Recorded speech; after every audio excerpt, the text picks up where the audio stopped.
നമുക്ക് കിട്ടുന്ന സോഴ്സുകളൊക്കെ ശരിയാണെങ്കിൽ ഒരു കളി പോലും കളിക്കാതെ 3 വിദേശികളെയാണ് നമ്മുടെ Gokulam Kerala FC ഒഴിവാക്കിയിരിക്കുന്നത്.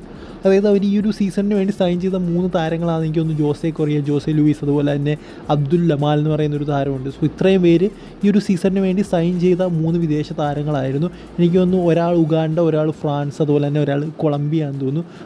Jose Luis central back, അദ്ദേഹം കൊളംബിയ.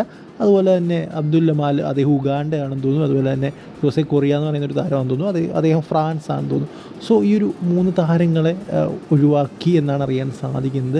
എന്തായാലും എനിക്ക് തോന്നുന്നു ഒന്നെങ്കിൽ പരിക്കായിരിക്കാം, അല്ലെങ്കിൽ ഈ 3 താരങ്ങളുടെ പെർഫോമൻസിൽ കോച്ചിനും മാനേജ്മെൻറ്റിനും അത്രത്തോളം ഇഷ്ടം വന്നില്ലായിരിക്കാം. സോ അതുകൊണ്ടായിരിക്കാം ഈ 3 താരങ്ങളെ ഒഴിവാക്കിയിരിക്കുന്നത്. എന്തായാലും ഇവർക്ക് 3 പേർക്ക് പകരമായിട്ട് നമുക്കറിയാം ഇപ്പോൾ എനിക്ക് തോന്നുന്നൊരു 4 താരങ്ങളുണ്ട്.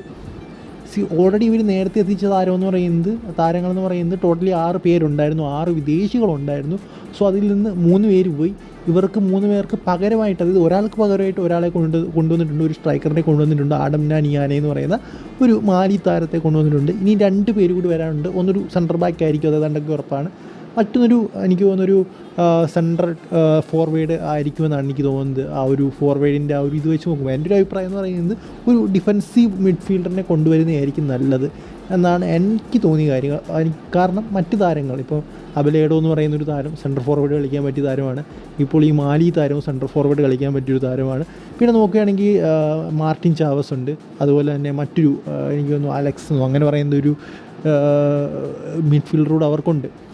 സോ അവിടേക്ക് എനിക്ക് തോന്നുന്നു ഇനി ഒരു defensive midfield, central back position രണ്ടും ഒരുപോലെ കളിക്കാൻ പറ്റുന്ന ഒരു പ്ലെയർ വരുന്നതായിരിക്കും നല്ലതെന്നാണ് എനിക്ക് തോന്നുന്നത്. ഇനിയും 2 താരങ്ങളെ കൊണ്ടുവരുമ്പോൾ ഒരു സെൻട്രൽ ബാക്കും ഒരു ഡിഫൻസീവ് മിഡ്ഫീൽഡറും, അത് ടീമിനെ ബാലൻസ് ആക്കുമെന്നാണ് എനിക്ക് തോന്നുന്നത്.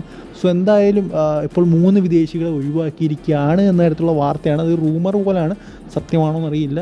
ബട്ട് നിങ്ങൾക്ക് ഇപ്പോൾ ടീം ലിസ്റ്റ് ഇട്ടിട്ടുണ്ട്, അതിൽ ഈ 3 താരങ്ങളും ഇല്ല.